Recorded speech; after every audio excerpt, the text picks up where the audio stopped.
All right, so here are some statistics for you. 4 years ago, the number of people ages 65 and older was 46.2 million. Now, by 2060, that number is expected to skyrocket to 98.2 million. So, as more generations age, adults take on the role of caregiver. And if you can't be there around the clock for your aging parents, you can have peace of mind while they maintain their independence at home. Joining us to talk about medical home monitoring is Ryan Jaime from Ackerman Security. Hi, Ryan. Hi, it's good to be here with you. Thank you so much for joining. Okay, so talk to us a little bit about medical monitoring. What is it that you can install in your home that gives you a peace of mind for knowing that your aging parents are safe? The cost of in-home care and assisted living care, I know, is a huge concern for a lot of loved ones and caregivers. What are the prices associated with services in-home medical monitoring? I would say this is one of the biggest misunderstandings in my industry. Oftentimes, because people are paying $30 to $80 a month just for like a life alert or these medical penance, they oftentimes don't understand that they could get a full, robust, automated system for ranging anywhere from $40 to maybe $60.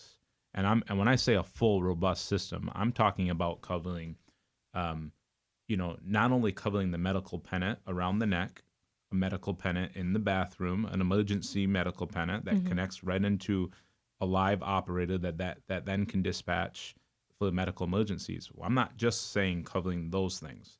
It's going to cover medical emergencies. It's going to cover fire emergencies. It's going to cover theft.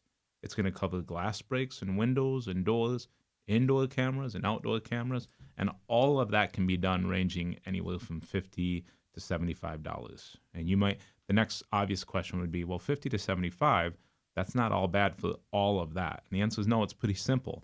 What would be the out-of-pocket costs? Usually, most companies will, because there's a cellular device built into this technology, most companies have contracted with Verizon or AT&T as the communicator through these devices. So usually we will forward on a cost to only activate that cell chip inside that system. Okay. So maybe $99 at the most.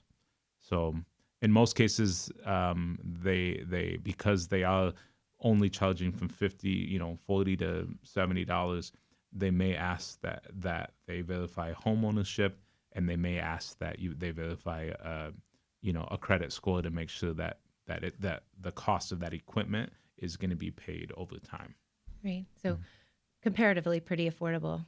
Well, yeah. And it's just like I look at it, and I look at grandparents and the struggles they go through and the kind of time that many are spending in the home to take care of mom and dad and grandma and grandpa. And if they had, if most people knew there was an affordable option that would allow them to constantly keep eyes and ears in the home without them having to be there all the time, I think it would be a no-brainer for most people. Now, is there any sort of recommendation you have as far as age? Like, when should you start to really consider this as a serious option? Yeah. So as far as a recommendation goes, one thing I do recommend is not asking your loved one if they feel they should have one.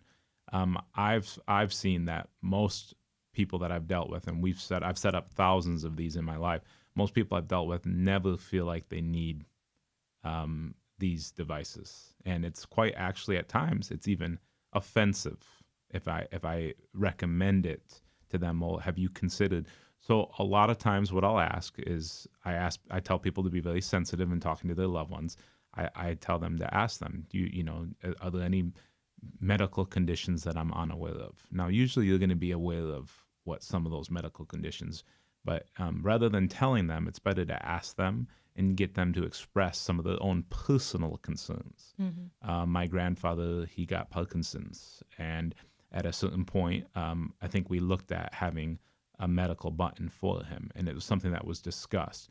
So usually it's a discussion. Oftentimes it has to be sensitive, because nobody wants to be told that getting to the point where you insist that they have to have this medical button on them. So it can be a fragile conversation. Yeah, absolutely. I feel like you hit the nail on the head there. It seen both my parents go through this with their parents, and it's always a dance. It's always Mhm. an awkward dance. Okay, what other tips do you have for adults who are taking on that role of caregiver? What things can you do in your home to also keep your aging parents safe? Yeah, so I recommend when you do go ahead and have the remote medical button. I apologize. When you have the medical button, you want to also look into the remote medical button. And what it has is it has a if you can think of it almost like a 4G, almost like a cell phone, Hmm. which allows them to have that medical button on them anywhere they go.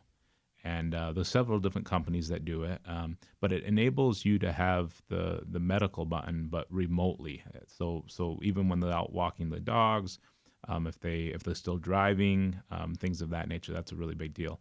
I would say the second thing is you want to make sure that for the medical pennant, you want to make sure the medical pennant is there's one always around the neck, Hmm. and a lot of people won't want to wear that around the neck. And if you have the kind of relationship with your aging loved ones that you can express to them how important it is to do that, that's going to be a big deal. And then always, always, always have one of those medical pennants um, in somewhere close to the shower area. Oh yeah. Most slip and falls happen while in and out of showering in the mornings or in the evenings. Okay, great. And I imagine alerting neighbors to your aging loved one's condition can also help everyone kind of keep an eye out for that Correct. person. Yep. And with being sensitive, there's a certain amount of forwardness that also has to happen. If you have that relationship with your mom or dad or grandma and grandpa, and you know it's time for them to have this pennant, sitting down with them and having a very open and frank conversation and expressing to them how much you care about them and how important this is to you to give you that peace of mind.